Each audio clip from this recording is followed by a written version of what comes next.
Selamat sore pemirsa, upaya pencarian harta karun di perairan Laut Jawa terus dilakukan. Di titik terbaru yaitu sekitar 56 mil dari utara Subang, tim penyelam telah mengangkat sekitar 6.800 benda-benda arkeologis berupa porselen dari zaman dinasti Ming. Upaya pengangkatan benda-benda arkeologis telah dilakukan selama sebulan oleh PT Komeksindo, diawasi oleh Departemen Kelautan dan Perikanan. Dari kapal karam di kedalaman 58 meter, 22 penyelam telah berhasil mengangkat ribuan benda bersejarah yang nilainya ditaksir mencapai ratusan miliar rupiah. Bahkan di lokasi 786 lintang selatan dan 275 bujur timur di perairan Laut Jawa ini, diperkirakan jumlah harta karun yang ada jauh lebih banyak dari harta karun yang ditemukan di utara Cirebon, di mana 271.384 artefak telah diangkat dan dalam upaya lelang. Namun proses pengangkatan di titik ini lebih rumit dibandingkan di utara Cirebon, karena titik penyelaman jauh lebih dalam serta kondisi cuaca lebih buruk. Nantinya hasil eksplorasi dan pengangkatan harta karun ini juga akan melalui proses lelang, di mana hasil penjualan akan dibagi dengan perhitungan 50-50 untuk PT Komeksindo dan pemerintah. Dirjen Departemen Kelautan dan Perikanan Aji Sularso menyatakan diprediksi ada lebih dari 480 titik kapal karam di wilayah perairan Indonesia yang berpotensi memiliki muatan-muatan bernilai.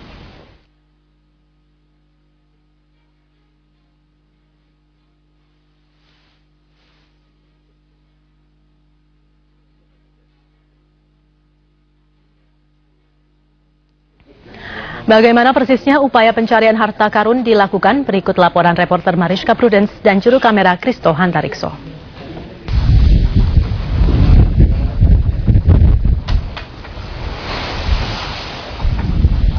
Ya pemirsa, lokasi saya berdiri ini adalah di perairan Laut Jawa. Ini kurang lebih 46 mil dari Belanakan, ini daerah Subang.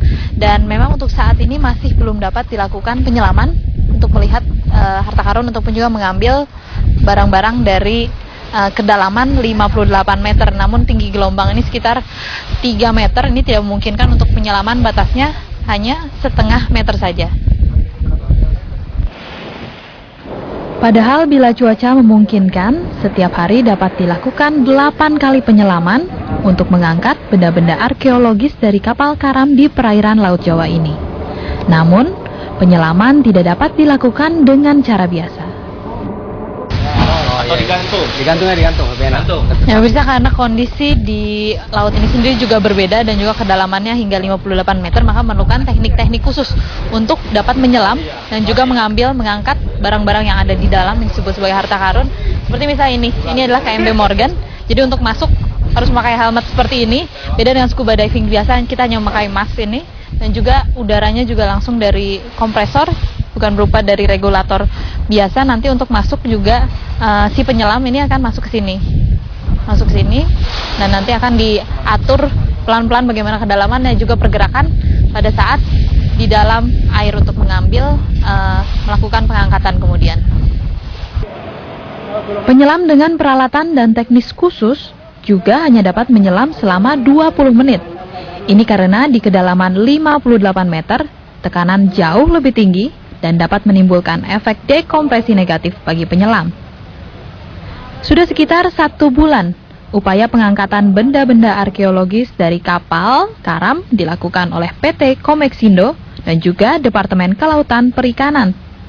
Tak tanggung-tanggung, sebanyak 6.800 benda arkeologis seperti porselen zaman Ming sudah berhasil diangkat. Sulit diestimasi karena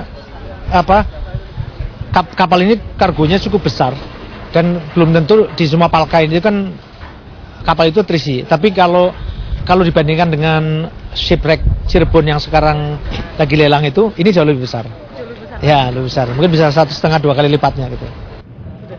Bahkan diperkirakan jumlah harta karun di titik ini lebih banyak dari jumlah yang ditemukan di perairan Laut Utara Cirebon. Yang bisa ini adalah salah satu dari yang sudah berhasil diangkat dalam waktu sebulan. Kondisinya bahkan sebagian ada yang masih bagus seperti ini. Ada 6.800 yang sudah berhasil diangkat dalam sebulan. Estimasinya bahkan lebih banyak lagi dari di Cirebon. Dan nilainya ini bisa mencapai ratusan miliar rupiah. Namun juga ini sekaligus menandai sejarah Indonesia sebagai negara maritim, negara perdagangan dengan jalur perdagangan yang sangat luar biasa pada saat itu. Dari perairan Laut Jawa, Mariska Prudence, Kristo Hantarikso, Yudi Mahendra, Metro TV.